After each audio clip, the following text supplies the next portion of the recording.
Olá, turma, tudo bem? Na aula de hoje, então, nós damos continuidade ao nosso conteúdo de método de análise de dados e hoje nós entramos na primeira aula, que é análise de conteúdo, a primeira aula de análises qualitativas. Essa aula foi elaborada com a ajuda da Dainela Maito e com a Evan Simões, que são as minhas orientandas de mestrado.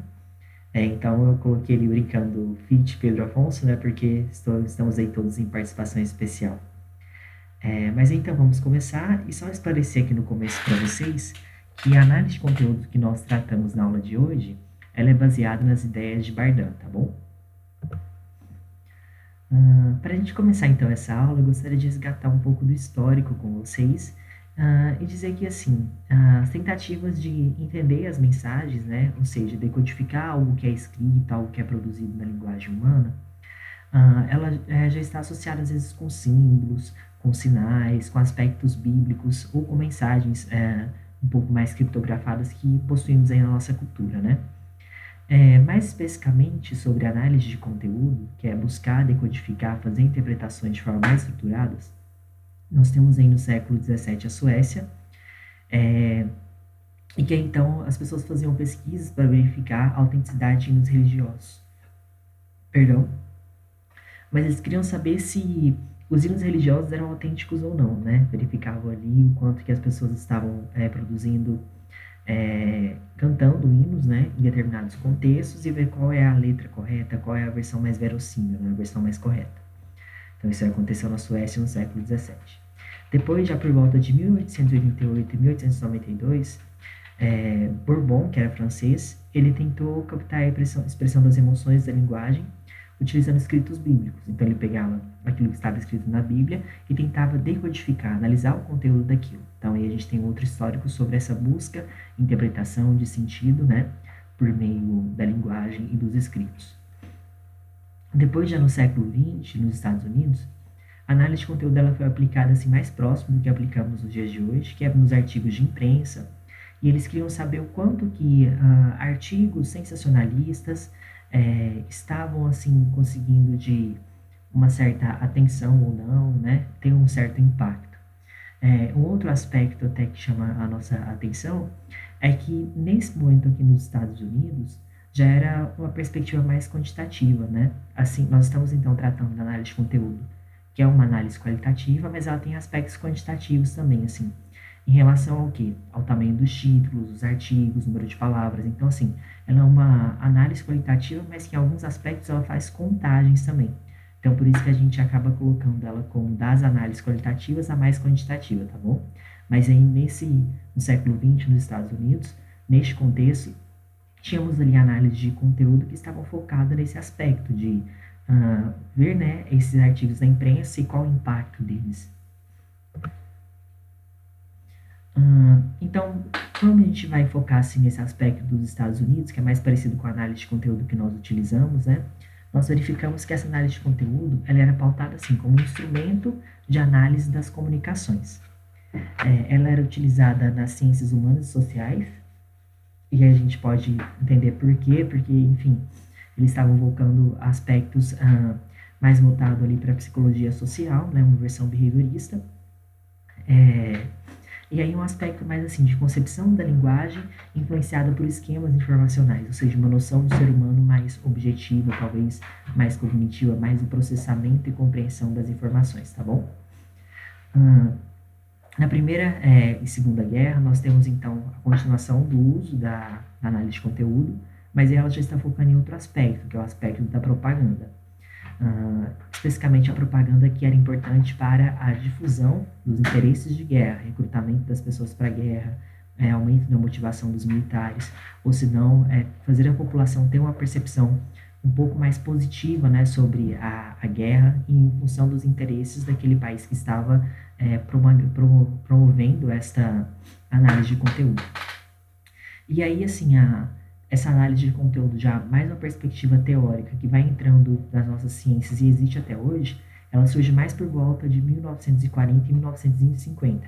Então veja que ela já está ali no fim da primeira, nos meados do fim da Primeira Guerra, indo para a Segunda, né, como um instrumento de utilização das nossas ciências. E aí a gente tem, então, o livro da Bardan, ele não é de 2011, 2011 é uma republicação, ele é bem mais antigo, 1900 e bolinha aí, tá bom? Com várias edições por ser bastante bom. Mas aí o que a Bardan fala que é uma análise de conteúdo? Ela fala que é um conjunto de técnicas de análise de comunicações visando obter procedimentos sistemáticos e objetivos a descrição do conteúdo das mensagens. Ou seja, é uma decodificação dessa mensagem, entender o conteúdo dessa mensagem. E para isso utiliza de indicadores quantitativos ou não, que permitam a inferência de conhecimentos relativos às condições de produção e recepção dessas mensagens. Então veja que nós estamos falando sobre aquilo que se fala, que é o conteúdo em si, né, decodificar esse conteúdo, mas falar sobre aspectos também relacionados ao conhecimento de condições de produção e recepção, ou seja, uma certa produção de sentido aí, tá bom? E aí ela também fala o seguinte, que a análise de conteúdo é um instrumento de cunho metodológico em constante aperfeiçoamento e que dá para ser aplicado em aspectos extremamente diversificados, em todas as formas de comunicação, verbal e não verbal. Como assim, professor, diversificado? Ela quer dizer que você pode aplicar em entrevista, em área de propaganda, você pode aplicar hoje em dia em discursos de internet, por aí vai, tá bom? Tendo um registro escrito ou tendo um registro verbal, ou não verbal, né, nós conseguimos aí ter a aplicação de análise de conteúdo. O mais importante é que você transforme isso em uma certa forma de codificação que seja possível analisar. E isso vamos dizer nas etapas mais para frente, tá bem? Mas então, para que serve essa análise de conteúdo? Ela pode ser usada para analisar o que foi dito nas entrevistas ou observado pelo pesquisador em diferentes fontes, como notícias de jornais, cursos políticos, cartas, anúncios publicitários e outros, como relatos oficiais, entrevistas, vídeos, filmes, fotografias, revistas, relatos autobiográficos e por aí vai as aplicações da psicologia. Tá, professor, mas eu consigo ver o que as pessoas falaram pelo simples texto? Sim, mas aí tem duas coisas na análise de conteúdo. Uma é a perspectiva de interpretação e outra é de síntese. Imagina que você tem ali 100 notícias de jornais e você quer ver o que se fala sobre uma pandemia, por exemplo, que está ocorrendo em determinado momento, e você quer sintetizar isso. Então você pega as 100 notícias de jornais e sintetiza isso numa tabelinha. Então você fez uma análise de conteúdo. Uma outra coisa é que você vê o que esses jornais falam e com base no que esses jornais falam, você faz uma interpretação teórica, né, a respeito disso e consegue criar categorias falando sobre cada um desses aspectos teóricos que se fala sobre essa pandemia, por exemplo. Você fez uma análise de conteúdo. Entenda que, então, é falar sobre aquilo que foi dito ou aquilo que nós observamos, mas com uma perspectiva de síntese ou de interpretação, tá bem? E às vezes as duas coisas, sintetizar e interpretar. Mas essa é a nossa ideia de análise de conteúdo. E beleza. Aqui a gente antes de entrar na análise de conteúdo, para pensar um pouquinho sobre se ela serve para isso, como a gente consegue isso sendo nós mesmos os analistas, né? Porque é um aspecto de que eu posso interferir nessa análise como pessoa, e outro lado eu tenho que tomar um cuidado de não interferir para que ela seja objetiva, né? Para que ela consiga ser entendida e replicada por outras pessoas. E aí a recomendação é que, assim, a gente como analista, a gente tem que tentar entender o sentido da comunicação. Mas não é entender a comunicação como se a gente fosse nós mesmos. É tentar entender como se a gente fosse o receptor normal. Então, aí há um certo exercício de empatia, né? De se colocar no lugar daquele que recebe. E buscar possíveis significações desse processo, né? Seja na perspectiva desse outro que recebe, seja aspectos teóricos que eu vou conseguir interpretar, tá bom? Assim, essa talvez seria uma grande sacada. E aí, então, a gente consegue fazer, por meio dessa movimentação, de se colocar no lugar do outro, vai receber essa informação, ou dos diversos outros, se a gente achar que não vai ser só um público específico, essa informação vai passar por pessoas de diferentes tipos, né? A gente coloca, então, se colocar no local desses outros, fazer essa interpretação sobre os possíveis significados, possíveis inferências do que se interpreta, do que se recebe sobre esta informação, sobre esse dado comunicacional, né, no contexto dessa pessoa. É um pouquinho difícil, mas se você colocar na perspectiva de que sempre se colocar no lugar do outro, ou se colocar numa perspectiva teórica e ver o que essa perspectiva teórica interpreta disso que a gente está vendo, você vai conseguir entender melhor como funciona essa análise de conteúdo. E esse tem que ser o nosso lugar. O lugar da empatia ou o lugar da teoria na hora de fazer essa interpretação. Uma outra questão é que a gente tem que tomar cuidado para que quando a gente vai seguir as etapas que vamos falar daqui adiante, que a gente não seja muito pragmatista, assim, no sentido formalista de, tem que seguir essa etapa, tem que ser assim, assado e tal. Não. A gente pode fazer ela um pouco mais de cuidado, um pouco mais aberta, tá bom? Para que a gente consiga, assim, ter uma interpretação mais adequada, umas inferências mais adequadas, um trabalho mais interessante de interpretação. Por outro lado, a gente não pode ser aberto demais para não ficar uma coisa subjetiva, que só a gente entende de onde vem aquelas ideias, aquelas interpretações, entendeu? Então, esse exercício, eu acho que de se colocar no lugar do outro e de pensar pela teoria pode ser assim, uma compreensão mais adequada para a posição do analista na análise de conteúdo.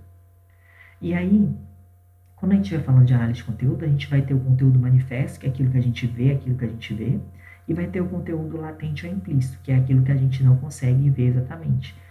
Sabe quando alguém fala alguma coisa, alguém vira e fala assim, é uma piadinha interna, por exemplo, e ali tem toda uma maldade, algo assim? Isso, por exemplo, é um aspecto implícito.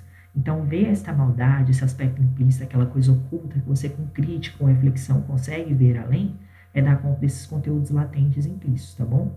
Isso tem que ser objeto da análise de conteúdo. E, ao mesmo tempo, aquilo que é objetivo, que está escrito lá, que a pessoa falou, também tem que ser objeto da análise de conteúdo. Então, a gente vai ter tanto conteúdo manifesto quanto conteúdo latente, que são os explícitos e implícitos da mensagem, e a gente, na análise de conteúdo, tem que abordar todas elas, se colocando no lugar do outro ou por um aspecto teórico mesmo, tá bem?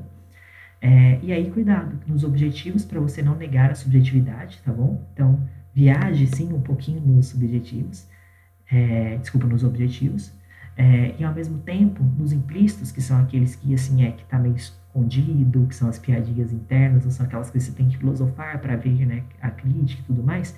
Cuidado para não atribuir demais seus valores pessoais, ficar colocando chifre em cabeça de onça, entende? Ir além do que realmente aquilo apresenta, porque você pode começar a viajar demais e se perder. Então, para sintetizar, a posição do analista ele olha para o aspecto manifesto ou explícito, olha também para o aspecto latente ou implícito, tomando cuidado para não ser objetivo demais e anular a subjetividade, e também tomando cuidado para não viajar demais e com isso atribuir esses próprios valores, virar uma coisa que só a pessoa que fez a análise entenda, tá bom? Então tem que ser um meio termo entre os dois, a sua posição. Uma outra questão aqui, antes da gente entrar mesmo de como fazer análise de conteúdo, eu quero compartilhar com vocês uma curiosidade de definições. O corpus linguísticos é o conjunto de textos escritos e registros orais que a gente tem em uma determinada língua e serve como base de análise. O plural de corpus é corpora, que é como se fosse vários corpos juntos, tá bom? Uma coisa maior. E algo que vocês vão ver aqui na análise de conteúdo bastante são as unidades de análise. Professor, o que é uma unidade de análise? O que são as unidades de análise, né? Nada mais é do que aquele escopo, aquele pedaço que a gente vai utilizar como foco da análise de conteúdo. E eu poderia dar um exemplo para vocês assim, como por exemplo, incorpora as obras de Freud, tudo que Freud escreveu. Mas o meu corpus é a interpretação do sonho, a obra de Freud, né? E qual que é a minha unidade de análise? O capítulo 1. Então veja, estou no capítulo 1 da interpretação do sonho, que no conforme geral é as obras de Freud. Poderia fazer, por exemplo, pego várias entrevistas que eu faço, que é o corpora, depois como corpus eu tenho os registros escritos dessa entrevista, só que a minha unidade de análise, dentro dos registros escritos dessas entrevistas, não é a entrevista inteira, são só os pedaços que têm reações emocionais. Quando eu anotei que a pessoa teve um susto, gritou, ficou surpresa e por aí vai, entende? Então é como se fosse assim, a gente vai do mais geral, que é o corpora, passa pelo corpus e chega na unidade de análise, que é o foco que a gente vai analisar mesmo, tá bem? Essa é a nossa ideia. E é importante que vocês saibam esses nomes aí, porque daqui para frente eu vou falar. O corpus de análise, a unidade de análise, o corpora, tá bom? Então gravem isso aí. Corpora, corpus e o mais específico, unidade de análise. Então, se a gente fosse chegar aqui, então, já no aspecto mais prático, né? A análise de conteúdo, ela se divide em fases. Temos a pré-análise, a exploração do material e o tratamento dos resultados. Na pré-análise é quando a gente vai, assim, fazer uma leitura exploratória, formular hipóteses, dar uma ideia geral do material. Escolher os documentos, enfim, algo mais aí no sentido de uma pré-análise mesmo, que antecede a análise. E aí, a segunda etapa, que é a exploração do material, eu vou codificar esses dados, eu vou transformar esses dados sistematicamente e agregar em unidades de registro, unidades de análise, dando um recorte da minha pesquisa mesmo. E por último, no tratamento dos resultados, eu vou fazer uma síntese, inferência e interpretação. É aqui que a análise mesmo acontece, tá bom? Assim que a mágica acontece, que a gente sai ali, digamos que da pré-análise que fica ali vendo, eu vou pegar este, eu vou pegar aquele, eu vou recortar desse jeito ou do outro. Na exploração eu já começo a codificar e tudo mais. Mas quando eu vou realmente analisar, pensar sobre, é no tratamento dos resultados. Temos então um quadro síntese que apresenta análise de conteúdo no topo em 3 fases: pré-análise, exploração do material e tratamento dos resultados, que é inferência e interpretação. Vamos entrar aqui então na primeira fase, que é a pré-análise. A pré-análise nada mais é do que organizar, estabelecer um esquema de trabalho e definir os procedimentos que vamos utilizar na análise, mas com uma flexibilidade aqui. Professor, como que eu faço isso? Então, primeiro eu faço uma leitura flutuante dos corpos das entrevistas, porque a gente está trabalhando com entrevista, né? Então, eu vou lá nas entrevistas, começo a ler e tal, o corpus. E aí, de uma forma geral, eu vejo as ideias dessa entrevista, né? Aqueles aspectos importantes para eu começar a sistematizar, assim, seja pelo meu quadro teórico ou qualquer coisa. E aí, com base nisso, eu já começo a criar alguns indicadores para interpretar as informações coletadas dessa entrevista. Imagina que eu estou pegando os jornais para ver notícias sobre dengue, e aí já começa a ver alguns indicadores ali que tratam sobre a dengue numa perspectiva que eu quero tratar. Então, ali já está conseguindo estruturar isso de alguma forma. E aí, sobre essa fase de organização do material, é importante que a gente tenha esses três cuidados aqui, gente, que é o seguinte: na escolha dos documentos, eu já tenho que definir qual é o meu corpo de análise. Se vai ser as entrevistas, se vai ser registros escritos, o que vai ser? Vai ser documentos, enfim, eu tenho que escolher já para eu conseguir fazer essa pré-análise. Depois eu tenho que formular hipóteses e objetivos, porque não tem como eu fazer uma pré-análise do material se eu não souber qual é o meu foco, onde eu quero chegar, tá bem? Então eu tenho que ter já esse objetivo e essa hipótese antes. E uma outra coisa é que, em alguns casos, eu já não tenho esse objetivo, essa hipótese antes, mas na leitura inicial eu consigo chegar nesses objetivos e hipóteses. Então, também é uma outra possibilidade, tá bom?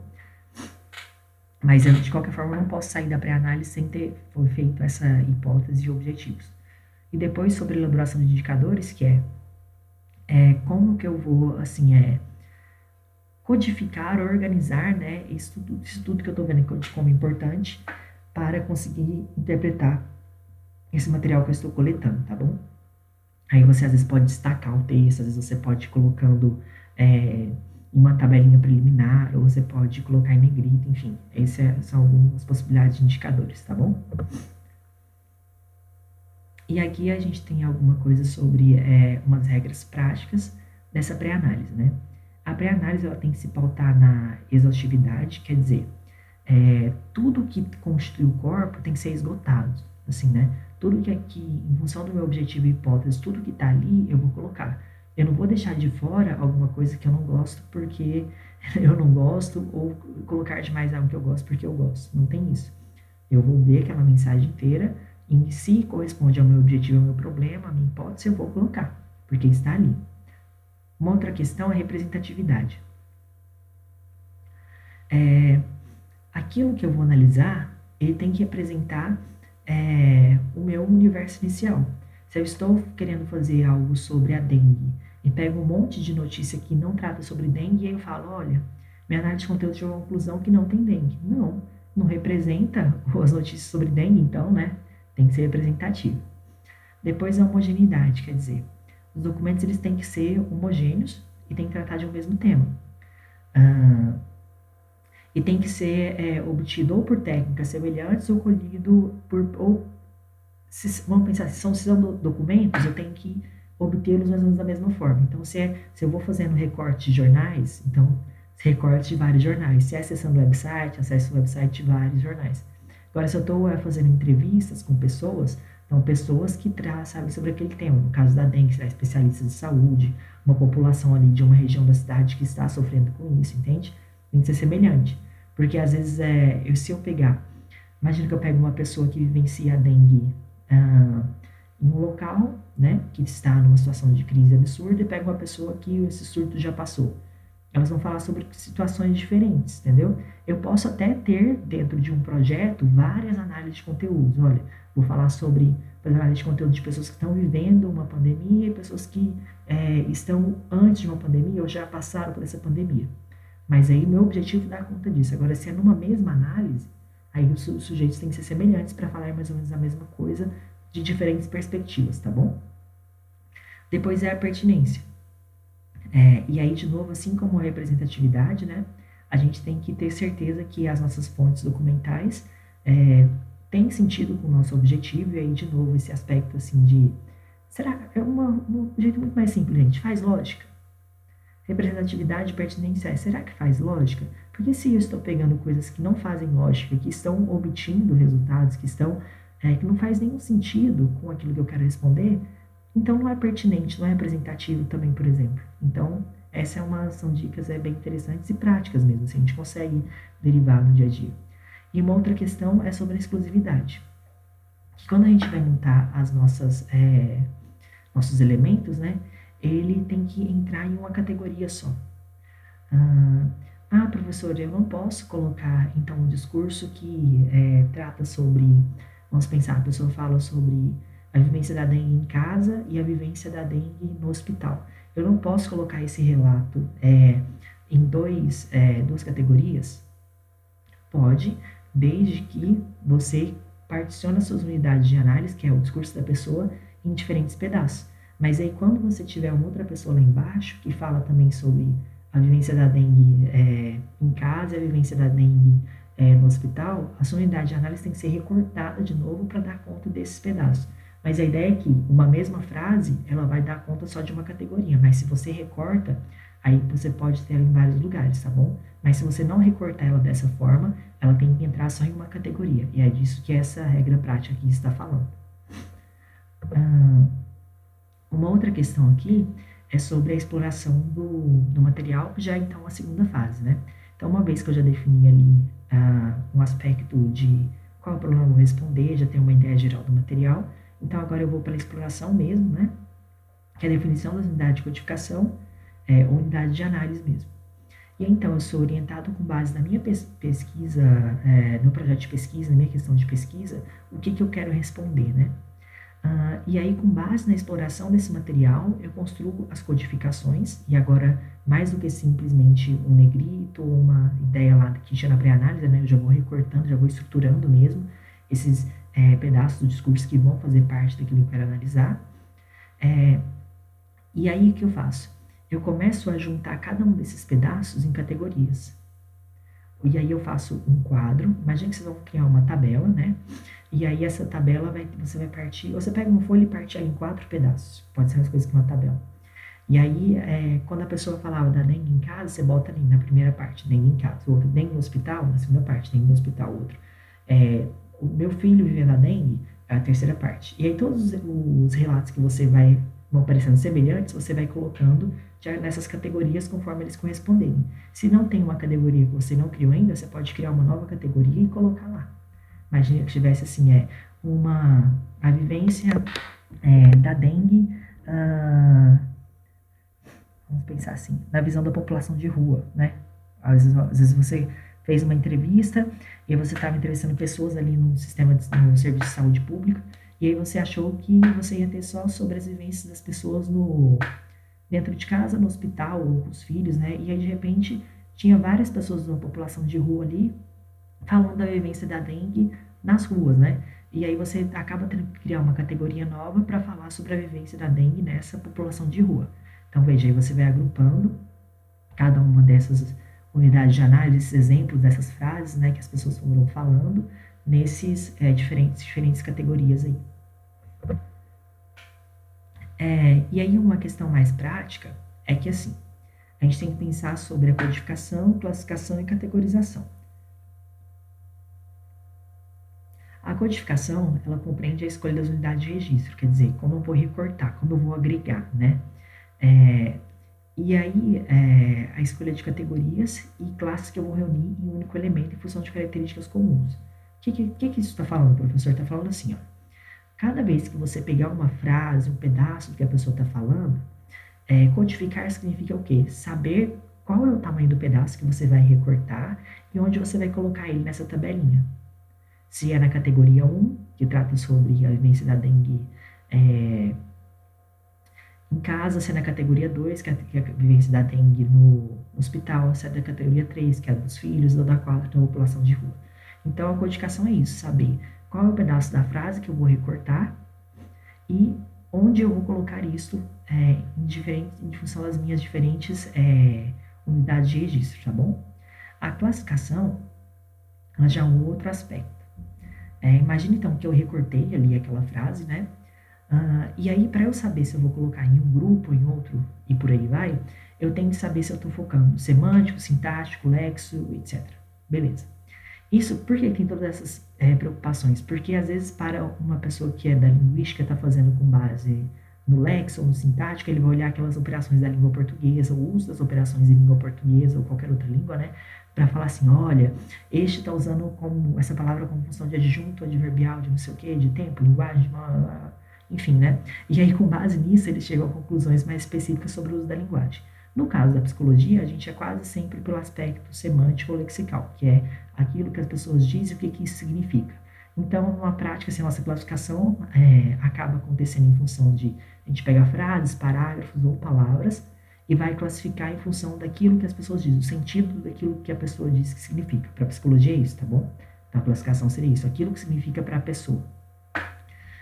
Depois a categorização, que aí de fato saber, assim, por exemplo, eu dei um exemplo para vocês aqui de que nós tínhamos a categoria de dengue em casa, no hospital, com os filhos e na população de rua, né? Saber criar essa categoria, saber onde que a gente vai esquematizar, como a gente vai agrupar cada uma dessas coisas, é categorizar.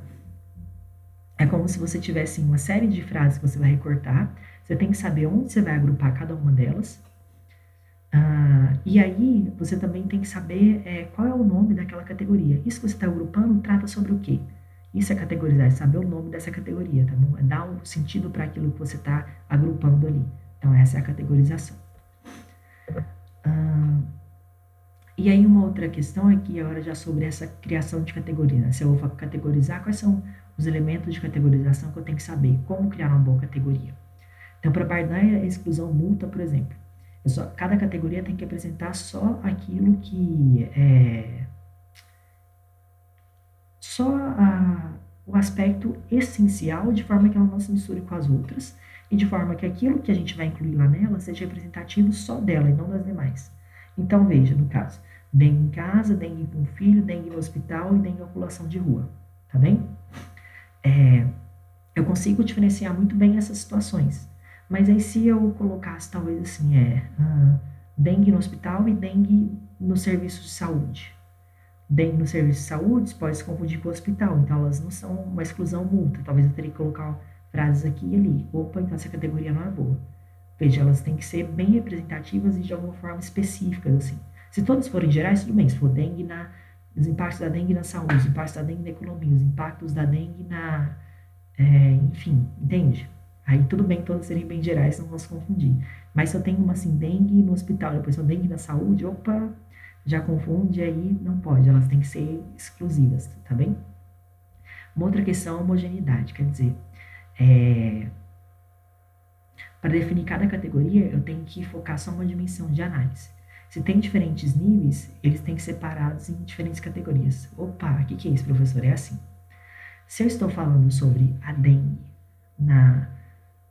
como a pessoa, né? Estou falando sobre a pessoa. Como a pessoa vivencia a dengue na saúde, no hospital, em casa, na relação com os filhos, né? E olha, agora já falo para vocês, mas vamos lá, nessa relação com os filhos e na situação de rua, né? Como a pessoa vivencia a dengue essas 4 opções aí. Se a gente for olhar pelo critério de homogeneidade, é uma boa categoria? Provavelmente sim, porque a gente está sempre falando como a pessoa vivencia, né?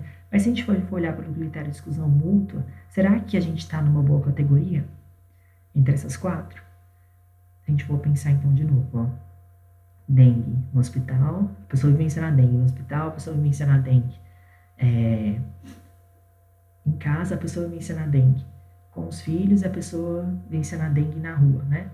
Se a gente for olhar, a categoria vivenciando a dengue em casa, vivenciando a dengue com os filhos, muito provavelmente ela pode se misturar.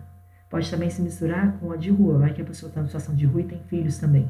Então, neste caso, essa categoria de a dengue, vivenciando a dengue com os filhos, ela não estaria adequada neste nível maior. O professor percebeu esse exemplo para falar que estava errado? Sim, é para vocês verem um exemplo de adequação. Mas a ideia é que se a gente quisesse manter a dengue com os filhos, o que a gente teria que fazer? A gente teria que apostar entender isso como não homogêneo. A dengue com o filho, ela pode acontecer quando eu estou com meu filho no hospital, pode acontecer quando eu estou com meu filho lá dentro de casa, ou quando eu estou com meu filho numa situação de rua, por exemplo. Então, eu poderia deixar essa categoria da dengue, vencendo a dengue com meu filho, desde que ela fosse uma subcategoria dentro dessa categoria. E é isso que se trata dessa questão da homogeneidade, que é quando essas coisas elas não conseguem ficar separadas em um nível aqui, eu tenho que subcategorizar, tá bem? Como? Esse aí é um exemplo. Uma outra questão a respeito da pertinência das categorias, né? E aí tem a ver com a nossa intenção de pesquisa mesmo. Será que essas categorias são pertinentes para responder ao nosso objetivo de pesquisa, aquilo que norteou aqui, o nosso projeto de investigação, o que a gente tem como mensagem ali, enfim. Saber sobre isso é importantíssimo, porque às vezes a gente está viajando sobre um monte de categoria que não tem pertinência nenhuma. Então, cuidado para o texto não te desviar para uma categoria meio sem sentido, tá bom? Essa é a ideia da pertinência na criação das categorias. Uma outra questão é a objetividade, que as categorias elas têm que ser bem definidas, como se eu imaginasse se um outro analista fosse ler esse texto e se colocasse no lugar do outro, né? Ou se colocasse pela teoria, quais categorias ele pensaria? Então, ele tem que pensar categorias parecidas com o que eu pensei. Então, essa criação tem que ser objetiva. Inclusive, eu sugiro que vocês, quando for montar essa tabelinha, se eu tivessem dengue em situação de rua, ainda escreveria assim, a definição. Assim, o nome da categoria é dengue das pessoas em situação de rua. A definição, vivências de dengue em pessoas em situação de rua, ou em situação de rua. Depois outra, dengue em casa, vivência das pessoas em dengue no ambiente familiar. Depois, dengue no hospital, vivência das pessoas com dengue, diagnóstico de dengue, dentro de um hospital, dentro de um serviço de saúde, primário, terciário, enfim. Tem uma definição sobre essa categoria também ajuda a gente a ter objetividade, porque aí alguém vai ler, olha. Então, ele deu esse nome de categoria, ele colocou essa definição, aí ele colocou esses exemplos, faz lógica, é objetivo, tá bom? Então, essa é uma forma de garantir que outra pessoa conseguiria agrupar da forma como a gente agrupa o discurso. E uma outra questão é a produtividade, assim. Não adianta a gente ficar fazendo um monte de categoria que não avança.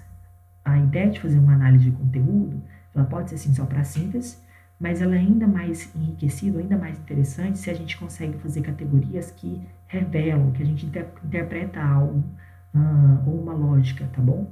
E aí elas resultam, então, em hipóteses novas, uma vez que elas liberam a lógica, revelam a lógica daquilo que a gente está analisando como dado, né?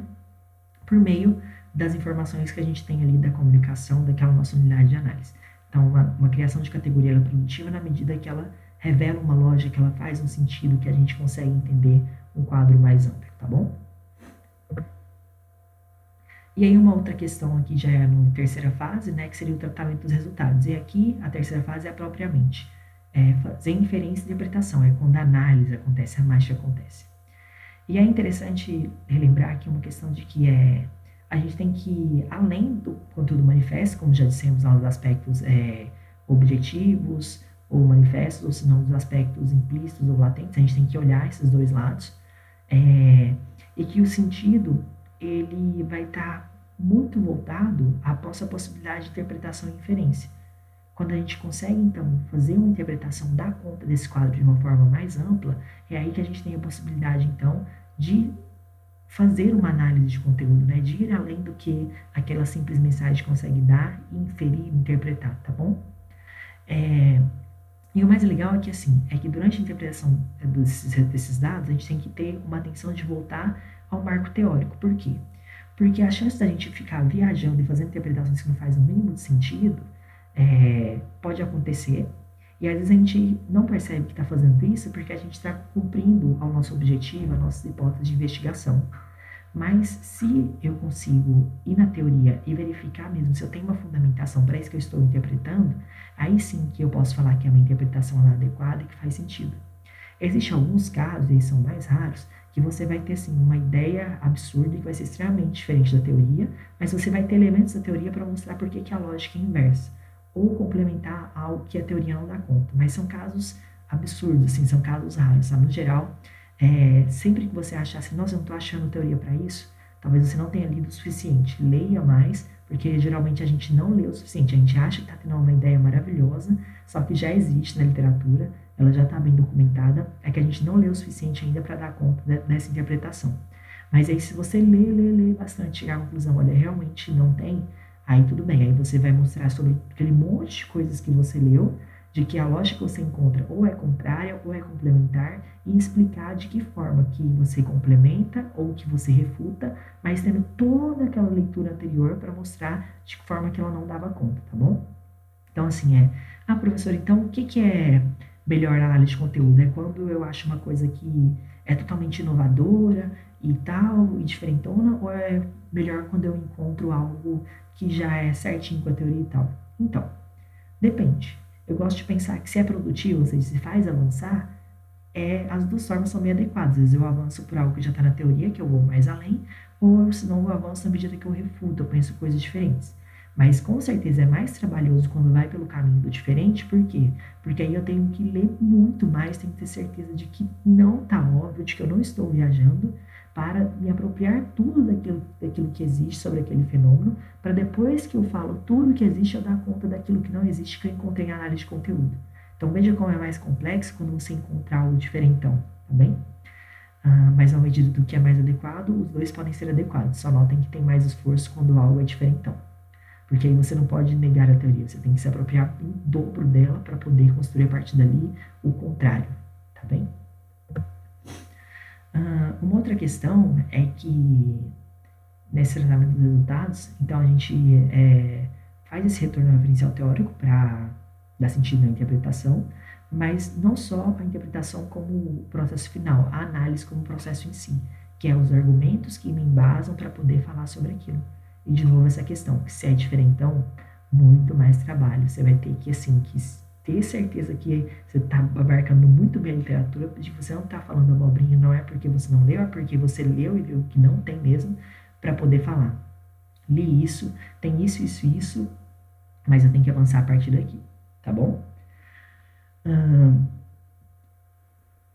Um outro aspecto aqui, gente, é que as interpretações, elas não são sínteses, né? E acho importante trazer isso para você, porque assim, ela vai trazer em profundidade o que está no enunciado, então, atenção para não ficar dizendo o óbvio, porque o óbvio já é aquela frase que você recorta, a interpretação é ir além, sabe? Aprofundar ainda mais. Então, usem da teoria, usem desse aspecto que a gente aprende ao longo das diferentes disciplinas do curso, para poder fazer uma análise de conteúdo interessante.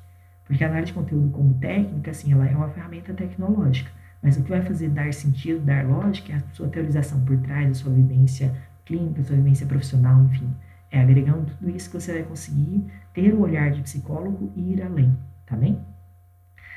E uma questão que só para pontuar é que a Bardan já falava na época dela de que a análise de conteúdo é uma forma de análise tecnológica. Então, que eventualmente os computadores podem ser capazes de fazer análise de conteúdo e lá para frente, não na época de Bardan, mas aqui a gente começa a ver agora esses algoritmos que trabalham com análise de texto, lexicografia, etc., começam a fazer tipo de análise de conteúdos, claro que com outras lógicas, outros propósitos, mas assim, essa autora ela é tão assim, vanguardista que ela conseguia antecipar, né, que os computadores conseguem fazer análises profundas que às vezes a gente não consegue, mas que o método de análise de conteúdo em si, essa lógica de pensar sobre esses dados e categorizar e agrupar, era algo muito sofisticado e continua sendo. Inclusive as que a gente faz manualmente ainda são importantíssimas, tá bom? É só contar de que essa altura havia aí essa possibilidade da computação. E então, para a gente concluir a nossa aula de hoje, é uma aula muito tranquila, né? Muito muito teórica, como análises qualitativas devem ser mesmo. Se você tem alguma questão, recomendo que você volte e foque naquelas etapas, tá bom? Ali nós temos muitos detalhes mesmo, não vou pedir esses detalhes para vocês. Como sempre, nossas provas são baseadas no fórum, são bem mais tranquilos. Mas assim, se eu pudesse concluir para vocês aqui, então, o que é a análise de conteúdo? É uma ferramenta prática, ela se pretende neutra porque ela tem toda essa questão da objetividade, certo cuidado para a gente não se envolver demais, não viajar demais, né? Mas ela quer trazer o plano do significado do texto, de ver aquilo que se diz, mas além do que se diz também. Então, ela tem essas duas dimensões, né? Do conteúdo, mas a interpretação desse conteúdo. E aí, ao mesmo tempo, como é uma análise um pouco objetiva também, eu tenho que ter um certo interesse no meu objeto, mas eu tenho que me distanciar dele. Porque senão eu começo invalidando, de certa forma, esses resultados de forma não tão objetiva assim como devem ser, e saindo da neutralidade. E aí uma questão interessantíssima é que a análise de conteúdo, então, ela vem como um aspecto metodológico, essas diferentes etapas, né, para eu garantir esse certo distanciamento, mas também uma certa aproximação. A análise de conteúdo, ela vai, assim, nos guiar de forma sistemática para conseguir fazer análise dos nossos textos, entrevistas, documentos, de uma maneira mais objetiva, tá bom? E aí, por fim, a análise de conteúdo, então, uma leitura profunda das condições oferecidas pelo meu corpo linguístico, né, e buscando entender a relação entre o discurso, aquilo que se diz, e os aspectos exteriores com o qual se relacionam, tá bom? Aí, no caso da psicologia, geralmente a gente relaciona com o que as pessoas pensam, com o mundo social que as pessoas vivem, com aspectos culturais, econômicos, etc., políticos. E aí depende do enfoque teórico que você dá para isso, tá bom? E aí eu trago para vocês uma síntese, então, qual o passo a passo na análise de conteúdo? Vamos revisar aqui. Então, você lê o material ali, belezinha, depois você começa a codificar, depois você recorta em unidades de registro, depois você estabelece as categorias, depois você observa os princípios de exclusão mútua, homogeneidade, pertinência, fertilidade, né, dessas categorias. Depois você agrupa essas unidades, né, de registro, unidade de sentido, que é as frases que você recortou nas categorias comuns. Depois você vai fazendo esse agrupamento progressivo das categorias, vê se você vai ficar só com as categorias iniciais, ou se você vai ter que fazer subcategorias, igual no exemplo que eu dei lá de transformar a vivência da dengue, né, com meu filho como subcategoria. E aí, por fim, quando você está com esse quadro aí todo montadinho, você então pode fazer inferência, interpretar, com base no seu respaldo teórico, na sua percepção teórico-prática, tá bom?